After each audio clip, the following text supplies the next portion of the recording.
Perkenalkan, nama saya Muhammad Zaki Ahdan Mufti dari kelas 10L. Kali ini saya akan menjelaskan tentang materi komik. Apa itu komik? Komik dalam bahasa Yunani adalah komikus, yang artinya lucu dan bercanda. Menurut KBBI, adalah cerita bergambar yang umumnya mudah dicerna karena lucu. Komik adalah gambar ilustrasi yang memiliki rangkaian gambar dan alur cerita. Karya seni yang berupa cerita bergambar yang disusun secara sistematis menggunakan gambar dan lukisan. Dan ada unsur-unsur komik. Unsur-unsur komik yang pertama adalah space atau ruang. Dalam komik dapat berupa kertas, kanvas, dan ruang di meja digital. Berguna sebagai tempat bagi karakter dalam komik untuk melakukan aksi tertentu. Yang kedua ada image atau gambar, merupakan foto, gambar, ilustrasi, logo, simbol, dan ikon yang membentuk komik. Dapat dibuat dengan gambar goresan tangan. Image merupakan elemen yang penting dalam komik karena dapat menunjukkan beberapa adegan yang ada di dalam komik. Yang ketiga, teks merupakan simbol dari suatu suara yang ada di dalam komik.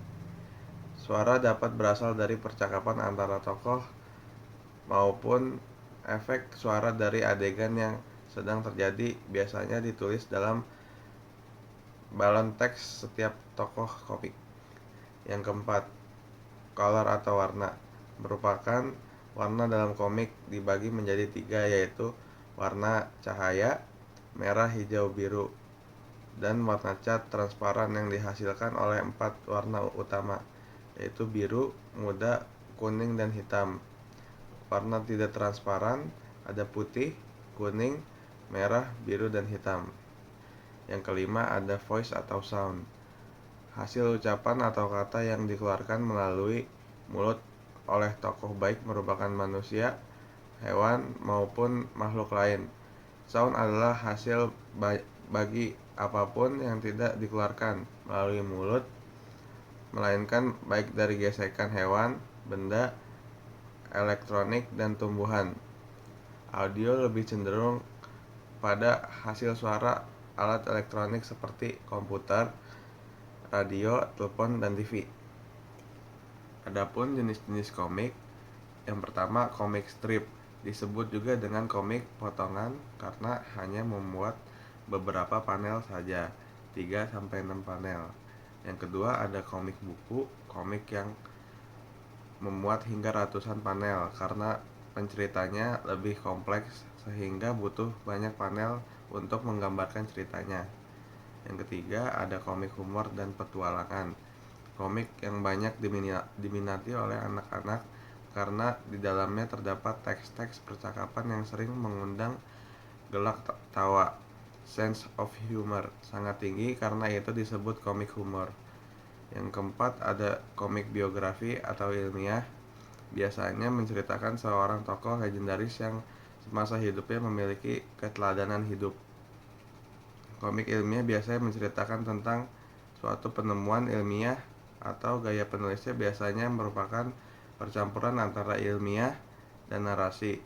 Contoh komik penemuan adalah penemuan listrik, lampu, telepon, dan lain-lain. Yang kelima ada komik edukasi, bertemakan tentang edukasi tentang suatu hal, biasanya sangat bersifat informatif karena memang bertujuan untuk memberikan atau memberitahu kepada pembaca lain tentang suatu pengetahuan. Yang keenam komik iklan, komik yang dibuat untuk kepentingan promosi sebuah produk, barang, atau jasa untuk dikemas dengan bentuk gambar visual berurutan, tujuannya agar pembeli atau pelanggan jasa tahu bagaimana kegunaan sebuah produk. Yang ketujuh, komik wayang, komik yang berusaha untuk melestarikan budaya Nusantara. Cerita yang dibuat seperti Mahabharata, Ramayana, dan Pandawara 5. Yang ke-8 ada komik tahanan, adalah jenis komik yang muncul setahun sekali. Kualitas komik tahunan tinggi dan bergengsi sehingga komik hanya muncul 1 tahun sekali. Yang ke-9 ada komik online. komik yang terbit secara terus-menerus di media online. Akses menggunakan internet dikarenakan diterbitkan di website. Perkembangan teknologi seperti sekarang ini memungkinkan membaca komik di mana saja dan kapan saja. Yang keempat, ada langkah-langkah membuat komik. Dalam langkah-langkah membuat komik, yang pertama ada menentukan cerita, pilih tema, rancang kerangka besar, gagasan cerita, dan menentukan latar cerita yang akan menjadikan fokus dalam komik. Yang kedua, menentukan jalan cerita.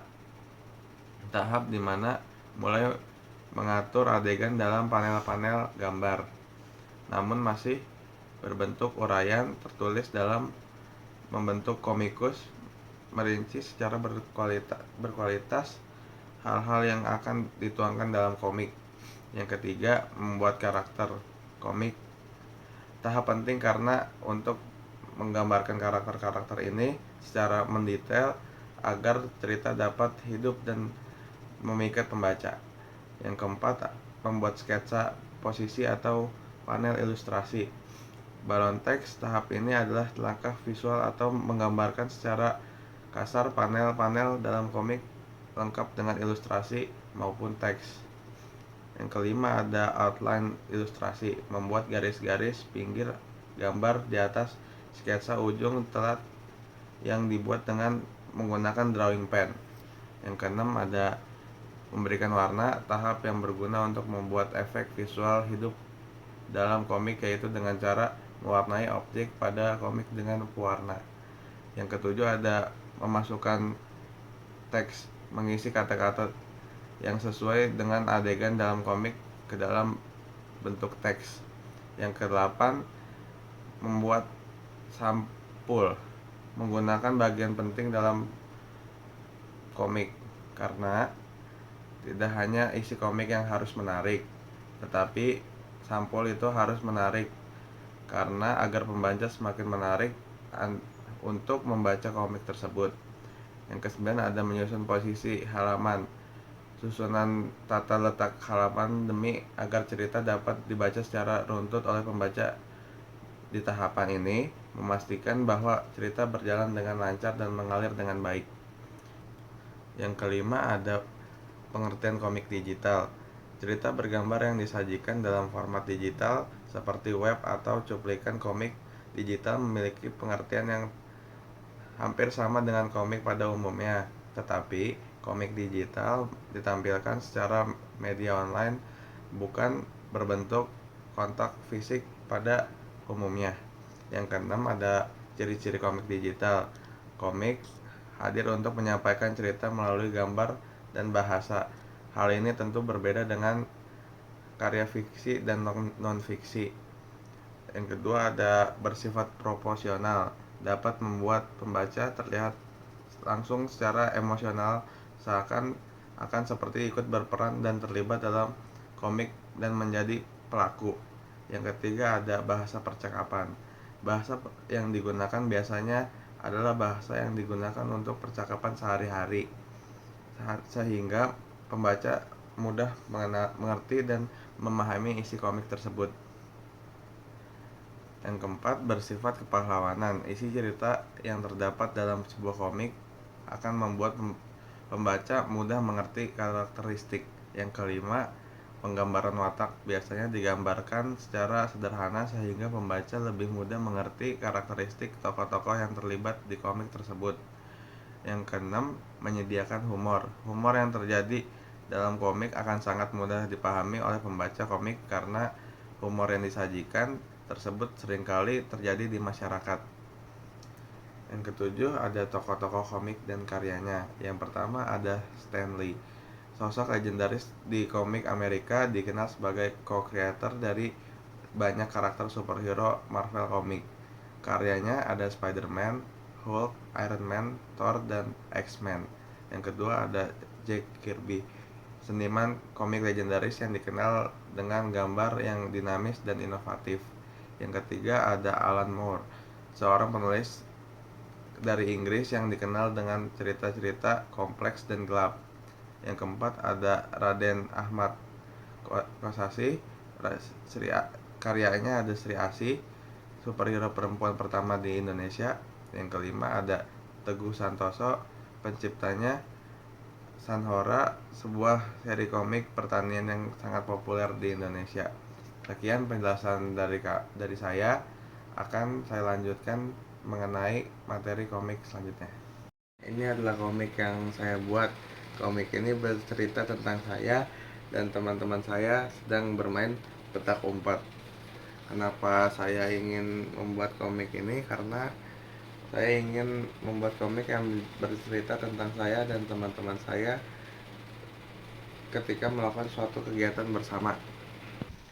Nah, pertama-tama saya dan teman-teman saya sedang berkumpul pada malam hari karena liburan dan kami bosan karena tidak melakukan apa-apa. Lalu saya terpikir untuk bermain petak umpet dan teman-teman saya yang sedang bersantai lalu terpikir untuk yang kalah akan membayar bakso untuk mereka yang menang. Lalu kami pun melakukan home pimpa untuk menentukan siapa yang akan jaga.